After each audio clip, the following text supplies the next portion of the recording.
Hi, welcome back to Outdoor Exploration. I'm Emily, and today we're going to Fairy Fen. When I was a kid, this place was called Mystery Fen, and the name was changed at some point half my lifetime ago. And yeah, that's an exciting place to go. I don't want to explain everything right now, but you'll see it when we get there. Let's go.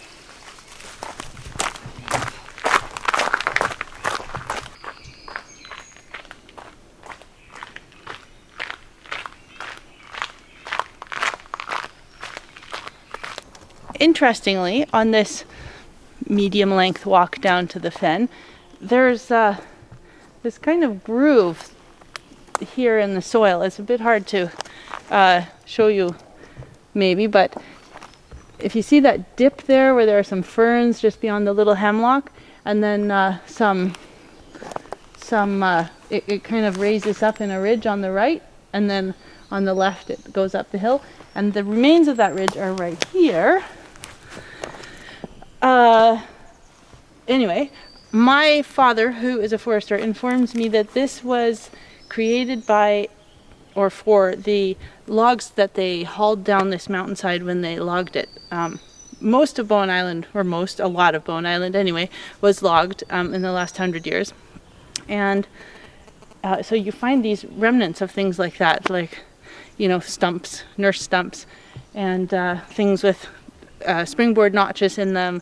Sometimes you find cables and other things like spikes, things from the logging, even old steam donkeys. And interestingly, this kind of groove down the mountainside is one of them. So they would use a steam donkey to drag the logs down the mountainside, and it would create this big groove.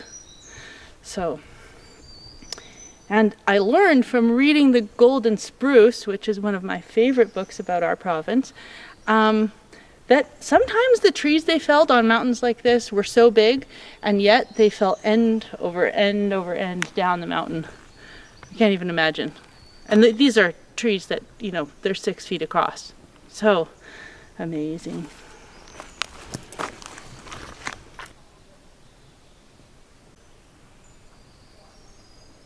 So here we are at the fen. And you can see the fen is kind of that green sunny spot between the trees there. And I thought I would explain what a fen is. Basically, this was a little lake, little bowl of water on the mountainside, and it had sphagnum moss growing in to the bottom of it, which slowly filled it up and filled it up. And I can't remember now how deep this sphagnum is, but somebody came at some point and put a series of poles down to measure it, and it was many meters deep. So basically, the sphagnum moss filled in the whole lake until it became solid, and it's like a big sponge now, made of all these hundreds or thousands of years of layers of the sphagnum.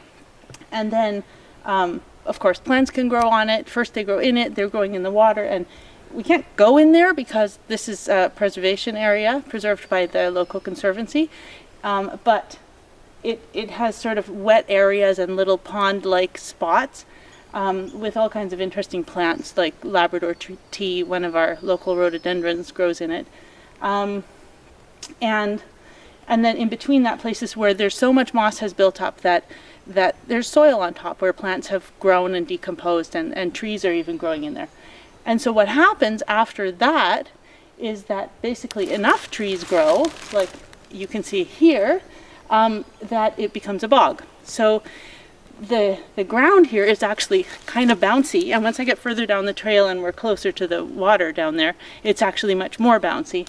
But basically, this whole forest here is growing on many, many layers, or one big fat layer, however you want to look at it, of sphagnum moss. So yeah, so now it's no longer a lake. It went from lake to fen. Some of it still is a fen, to bog, and eventually it'll just be a forest, I suppose. And yeah, so let's go look at the creek that flows out of it and the bouncy ground. So here we are at the Hussar Creek, the beginning of it, where it comes out of Fairy Fen. And you can see the ground is a little bit bouncy here. The reason is there's not nearly as much sphagnum moss here as there is down in the actual fen, but there is some kind of decomposed plant matter under the ground here. And basically the ground is, I mean, it's not floating, but almost floating on a cushion of moss. So yes.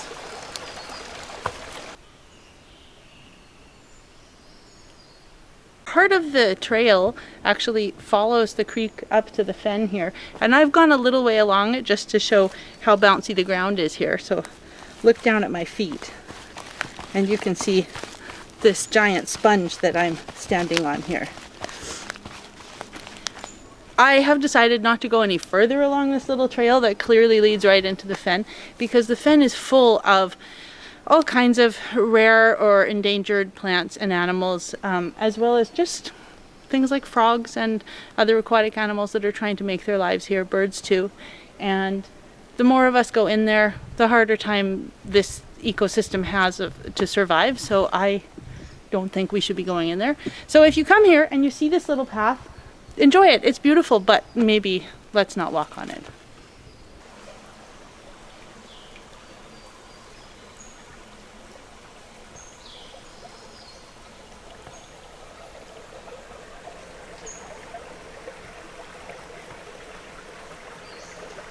Caddisfly larvae, a whole bunch of them. So I guess that is it for our little trip to Fairy Fen, other than my hike back out of here, which you don't have to watch. If you come here, I hope you enjoy it. If you find fens somewhere else to explore, or bogs or lakes, hopefully you'll find some interesting things. See you next time.